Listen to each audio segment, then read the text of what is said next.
Headlines in global business. Chinese Premier Li Qiang calls for joint efforts to promote recovery when meeting with global company executives who attended the China Development Forum. The annual Boao Forum for Asia are set to commence in Boao, Hainan province from Tuesday. We take a look at what to expect at this year's conference. And we give you an update of China's industrial profits in the first 2 months of this year. From CGTN headquarters in Beijing, this is Global Business. I'm Zheng Junfeng. Chinese Premier Li Qiang has met with overseas representatives who attended the China Development Forum in Beijing. Political and business leaders attended the event, which ended on Monday. Li Qiang said the global economy is volatile and he called for joint efforts to promote recovery. Li Qiang said China aims to achieve higher quality development while maintaining growth. Overseas representatives say they would continue to deepen cooperation with China. Our reporter Aaron Liu spoke to us about the main highlights of the forum. This year, the 2023 meeting marks the first time this event has been held offline since the pandemic outbreak. More than 100 representatives of overseas and leaders of international organizations, the well-known scholars attending the CDF. China's economy is seeing a strong rebound with matters for the country itself and matters for the world.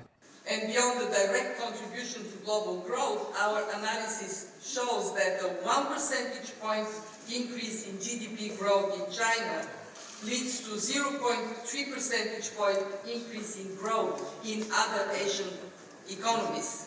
Meeting Chinese leaders, both government leaders and also other leaders, exchange and bring back to common understanding of the situation and the way forward. The CDF is seen as the opportunity to introduce China's economic policies to the world and shore up confidence across the global economy. If you look at what happened in this year's CDF, and more foreign executives, foreign companies are coming back, I think they still value this market, value opportunities provided by China, by the growth of Chinese economy.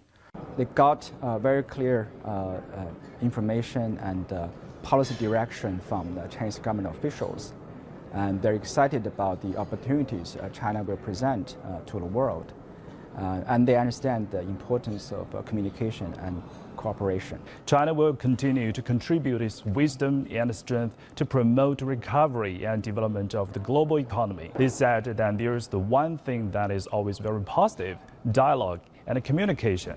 We need more of this. Aaron Liu, CGTN, Beijing. Global Business spoke to the heads of the BMW and Mercedes-Benz on the sidelines of the CDF meeting to get their thoughts on what German premium car makers are doing to expand their presence in the Chinese market. Take a listen.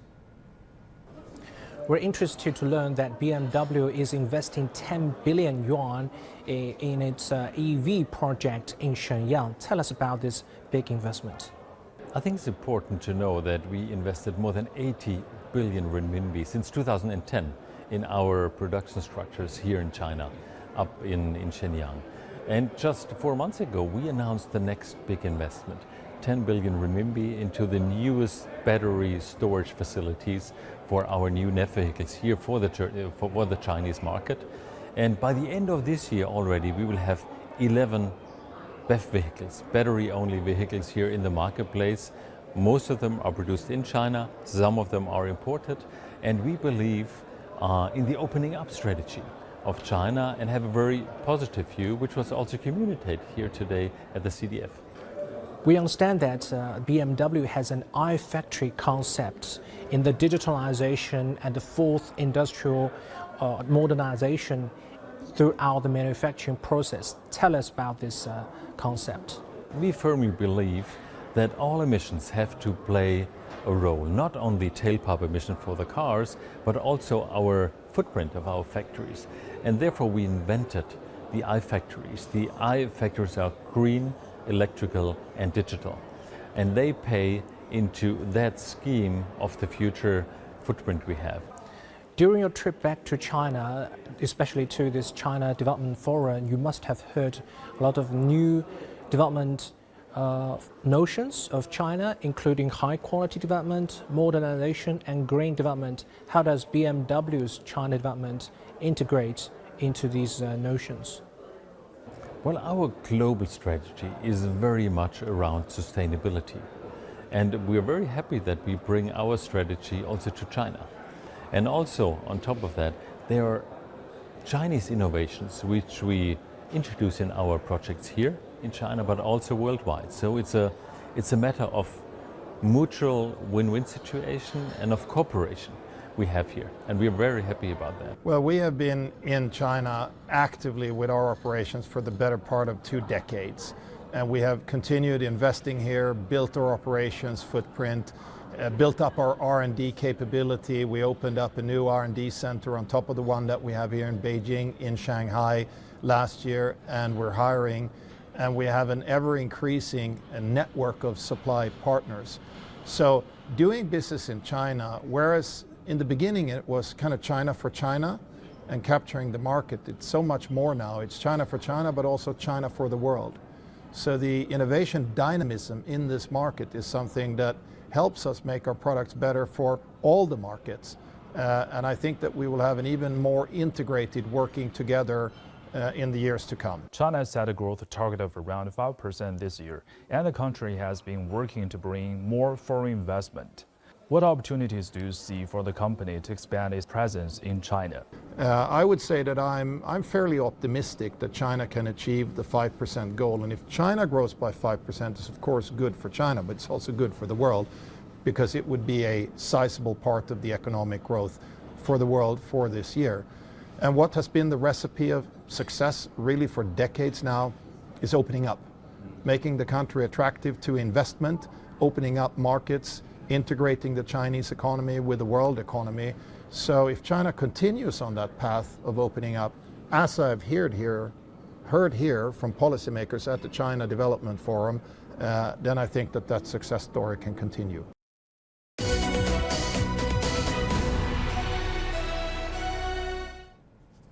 The Boao Forum for Asia annual conference will open tomorrow in China's southern island of Hainan.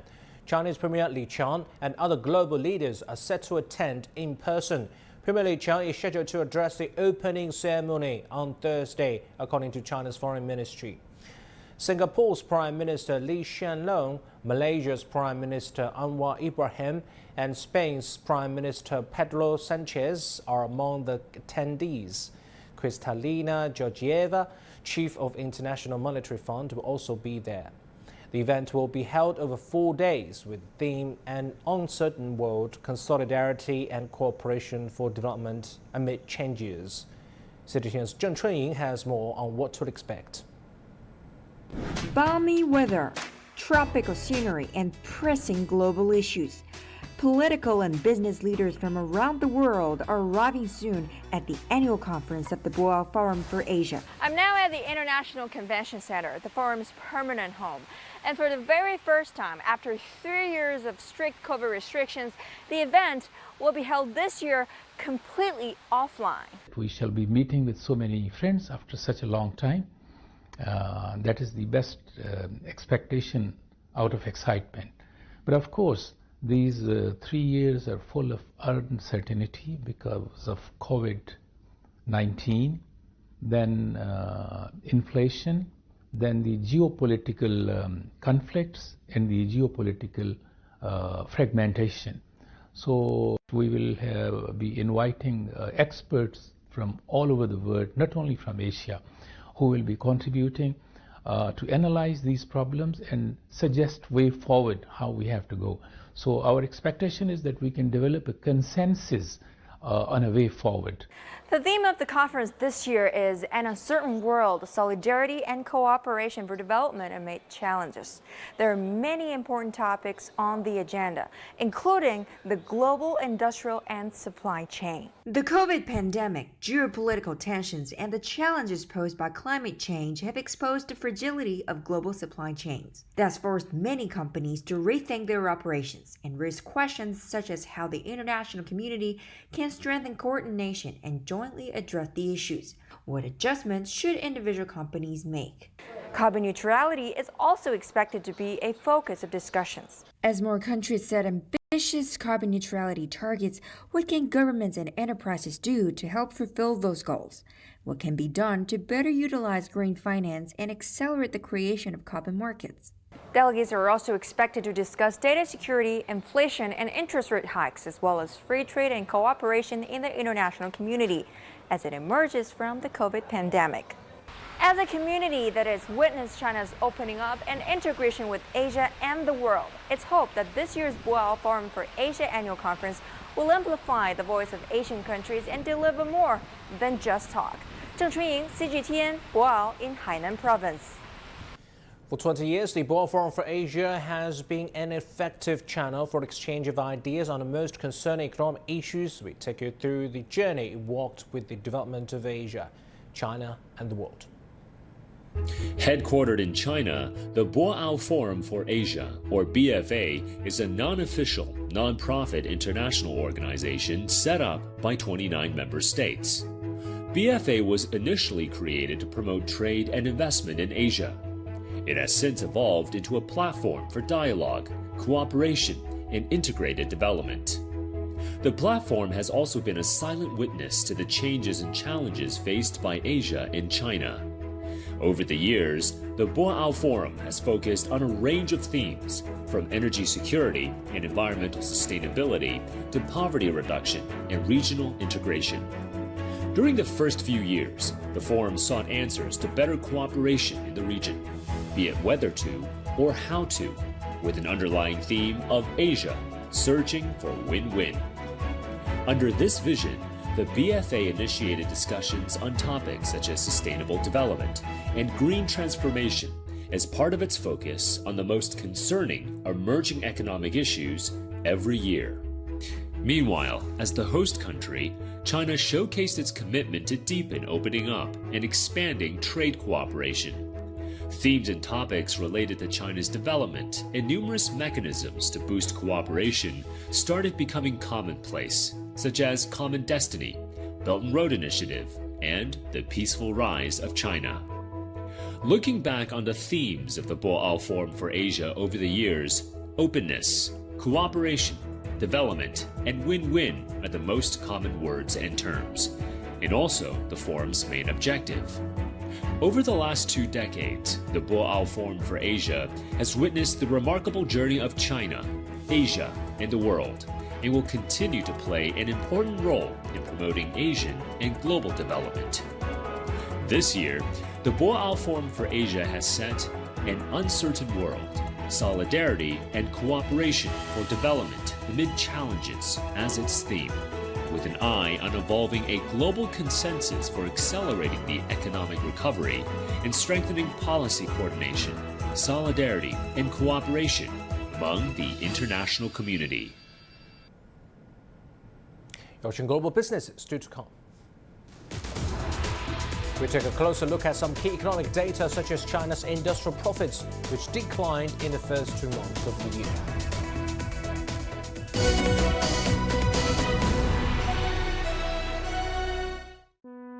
The global economy as we know it sits at a critical juncture. An uncertain world facing unprecedented challenges. In times like these, solidarity, cooperation, and ensuring development are paramount. For over 2 decades, leaders from across the region and around the world have gathered at the Boao Forum for Asia to discuss the most pressing issues of our time and forge partnerships. Join CGTN as we bring you the latest insights, interviews, and analysis from this year's event. Our special coverage begins on March 27th, only on CGTN.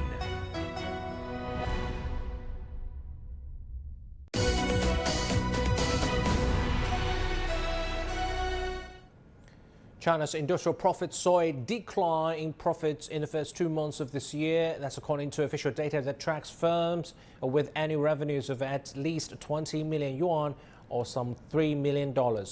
The National Bureau of Statistics say the country's industrial profits totaled more than 887 billion yuan, or $130 billion in January and February. There's an annual decline of nearly 23%. The data compiler attributes the drop to a less robust market demand that has not yet fully recovered, revenue decreases that have exceeded cost cuts, as well as a higher base of factory gate prices during the same period last year. It's been half a year since Shanghai unveiled a concrete plan for the development of the future industries. In the Industrial Technology Innovation Conference held last weekend, tech firms, industrial manufacturers and experts gathered together to exchange ideas and plans for the future. Our Zhang Shixuan reports.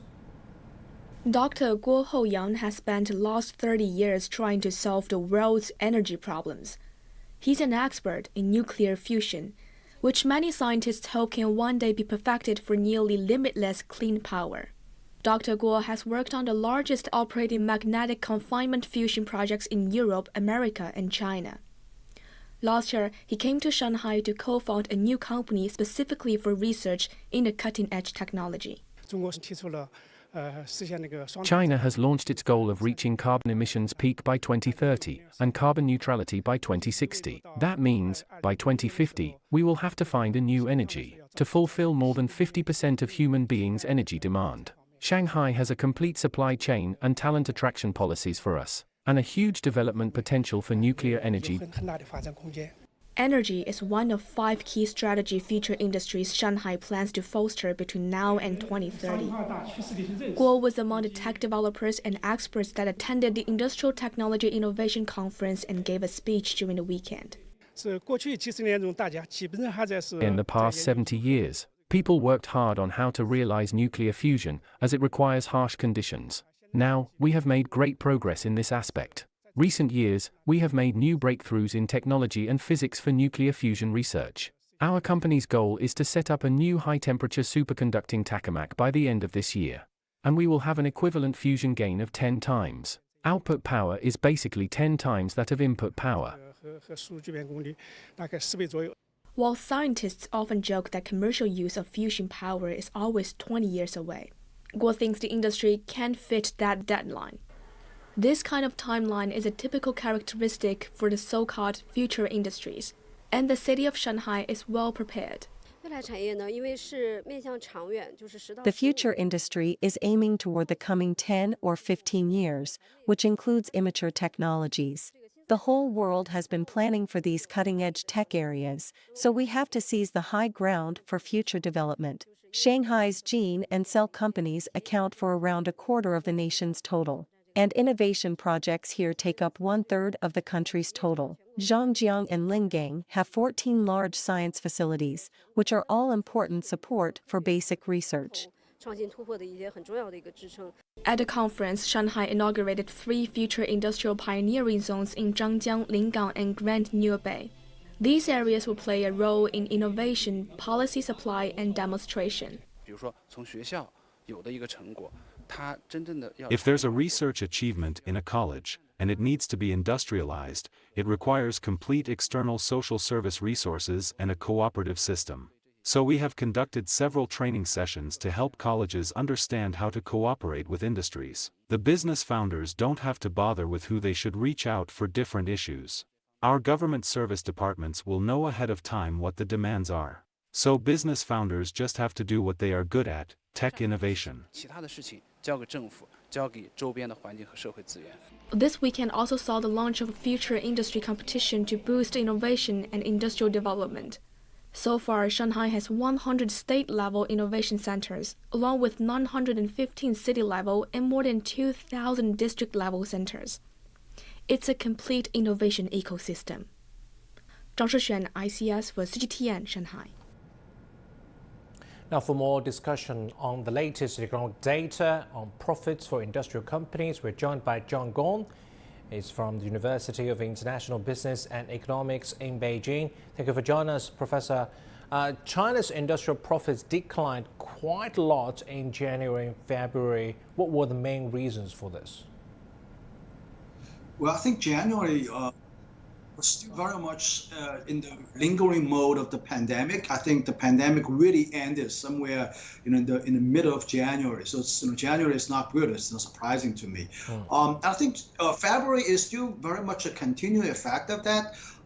And also, aside from the pandemic, I think there's another important reason is that we are facing a fairly adverse macro environment globally. I think you look at the export sector, for example, the demand for Chinese exports really sort of curtailed substantially. So I think also a couple of other reasons. For example, the same time last year was actually very strong. So I think these reasons combined, we're seeing some not so satisfactory numbers. But I want to also point out some promising signal as well. If you look at the February PMI, for example, that's the Purchasing Managers Index. It's a very strong rebound, 52.6. That means a fairly strong expansion. So I think it's going to be a mixed bag of bad news and good news for February. But I think looking forward into the second quarter, I think definitely China's economy is going into the expansion mode. Right. Now the COVID-19 pandemic is sort of past tense now, but overseas demand could remain volatile or soft or weak. Which sectors will see some demand recovery in China? Well, usually in an environment like this, I think the industries that are being affected most severely by the pandemic are going to recover first. For example, the tourism industry, the hotel, the restaurants, the retail sectors, they're coming back very strong. I think there are many anecdotal evidence, casual observations in support of that conclusion. I think in terms of the recovery, the full recovery of the industrial sectors, usually there's a lag. Because people are going to increase their income before they're going to spend money on big ticket items. So I think it's going to be a little bit of a more time before the recovery effect is going to percolate down to people's pockets. And we just have to be a little bit patient. And I think these big ticket item industries, for example, the automobile, the handset industry, for example, handset did terribly last year. And I think this year definitely is going to see a strong rebound. Right, but we've been reporting that the deposits people put in banks have increased quite a lot last year in the $1 trillion of yuan. What policies can be put in place to activate people's deposit account, to activate market demand and create demand for industrial companies? As you just said, that often lags behind the demand. Yeah, I just came back from a meeting with a couple of business people and people from working in the banking industry, and they're telling me, it's not just the deposits is going up like crazy for the last 2 years. The banks are also having trouble loaning out that load of money. And I think the most affected sector is really the real estate sector. I want to mention the real estate sector. If this sector recovers, I think it's going to substantially solve our too much of a deposit problem. But this is going to be a very difficult task in my view. China's demographics is changing, and many people already have at least 1 or 2 houses or 2 condo units, and the government has come up with means to really stimulate the real estate market. And I think the real estate market holds a huge percentage of China's GDP. Yeah. Without this sector fully recovering, I think the recovery is still going to be somewhat tainted. Very important, very interesting. The real estate sector, very key to the recovery of the economy. That's why the government recognizes as one of the pillars of the economy. Thank you for your insight. That's Professor John Gong from the University of International Business and Economics. Always welcome to our program. Now, with China losing its COVID-19 controls last year, many enterprises are eager to facilitate their overseas business this year, and the banking sector is offering financial support to them. Wu Bing reports. This company, located in East China's Nanjing, is a major producer for commercial air conditioning. As a hidden champion in the industry, it's eyeing geothermal power plant business in several countries. Because the wide disparity of economic and financial policies in various regions, we need globalized and specialized financial services. In this year's government work report, the country vows to continue to support the development and growth of the private sector. Many private companies see 2023 as a year for their revival, and the banking sector is also offering different financial support to help them get through difficulties. What the TICA company needed was an overseas loan to help them expand their business. So the Bank of China's Jiangsu branch has coordinated with their branch in Milan to guarantee the company a loan of 4.5 million euro. The process may sound simple, but it takes a lot of effort to do it quickly. It took less than a month from the time we received the client's request to the time we were approved, which is a significantly shorter time compared to normal cross-border business. The shortening of the process is due to the bank's rich experience in cross-border financial service and vast numbers of overseas branches. To meet the demand of more enterprises going out process this year, the bank has prepared a package of financial support to solve problems including foreign currency settlement, lack of funds, and exchange rate fluctuations. In January and February, Bank of China Jiangsu branch has provided international settlement services of over $18.8 billion to about 20,000 foreign trade companies, with the top market share in both international settlement and cross-border RMB settlement. Among them, 89 foreign trade companies have been served to seize overseas orders. With international travel restrictions loosened this year, multiple provinces in China have sent business delegations overseas to seize orders. Meanwhile, a series of measures, including financial support from the banking sector, have been issued to better facilitate cross-border trade. Wu Bin, CGTN, Nanjing, Jiangsu Province. Let's move on to some other business headlines we're tracking at this hour. Official data showed on Monday that China's non-financial outbound direct investment, or ODI, stood at over 136 billion yuan, or nearly $20 billion in the first 2 months of the year, up 36% on a yearly basis. A survey from German Economic Institute IFO shows the monthly confidence barometer jumped to over 893 points this month, which is a sign that German business confidence is surging for a 6th straight month in March. But analysts have still issued a warning on the recent banking turmoil affecting prospects. And US bank First Citizens said on Monday that it will acquire Silicon Valley Bank, whose collapse triggered global fears this month. First Citizens will also take over all loans and certain other assets of SVB. With that, wrap up this edition of Global Business on CGTN. I'm Jun Feng. Thank you for watching. See you again.